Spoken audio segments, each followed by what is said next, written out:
How's it going, guys? This is Jan Timothy Gallardo, and today I will perform our experiment number 4 in digital electronics. It is entitled 8-bit interrupt on change. The objectives of this experiment are to understand how interrupt on change or IOC works and to apply IOC for controlling the LEDs. Now here are the materials needed for our experiment.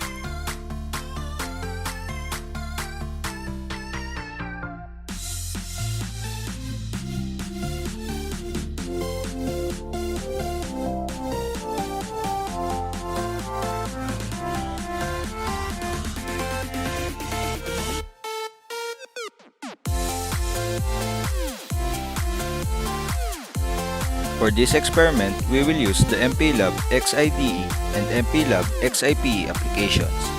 We will use MPLAB XIDE to create the program and MPLAB XIPE to install the program. Now let's start.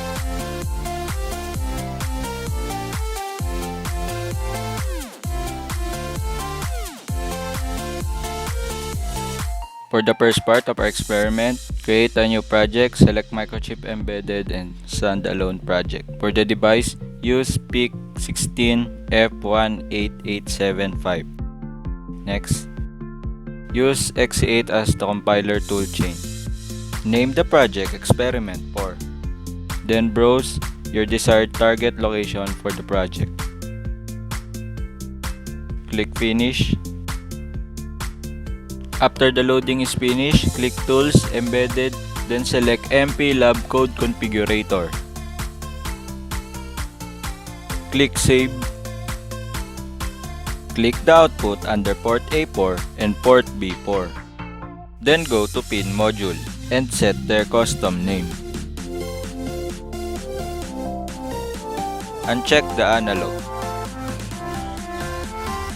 For RB4, uncheck the output and set the IOC to negative.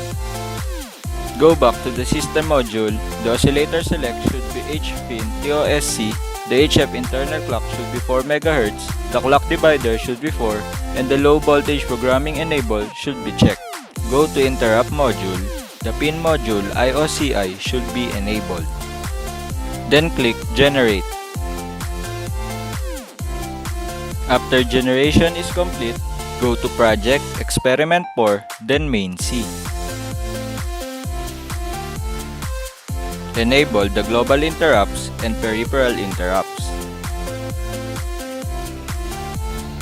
Then go to MCC generated files, then Pin Manager C. Find the default interrupt handler. Now let's type the code. After typing the code, click Build and wait for it until build successful.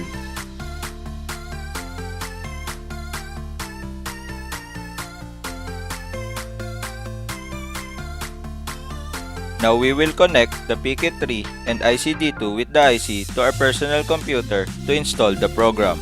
Now open the MPLAB XIPE to install the program. We can see that our PK3 is recognized by the application. Check the IC and click Connect. Click OK. After connection is successful, go to Settings, Advanced Mode, enter the default password. Go to Power, set the voltage level to 3.125. Power target circuit from PK3 should be checked. After that, go back to Operate and browse our hex file. It can be found to the folder of our project location. After hex file loaded successfully, click Program. Click OK. Now that programming is complete, we can now disconnect our PK3 to get our IC. Now let's create the circuit.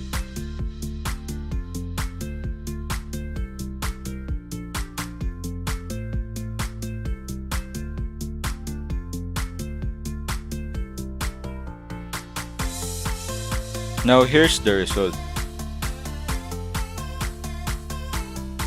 We can observe that the LED lights up still, blinks, and off as the switch is pressed.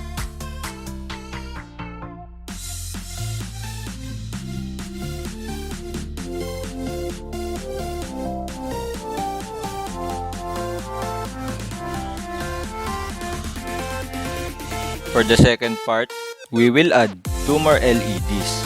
Then go to pin module and set their custom name. Then click generate. After generation is complete, go back to pin manager C. Now let's type the code. After typing the code, click build and wait for it until build successful. Click yes to overwrite the file. Now we will connect again the PK3 and IC-D2 with the IC to our personal computer to install the program. Click connect. OK. Then click program. Now that programming is complete, we can now disconnect our PK3 to get our IC. Let us now place our IC back and add some LEDs. Now here's the result. We can observe that upon adding 2 more LEDs, the pattern is still the same as the switch is pressed.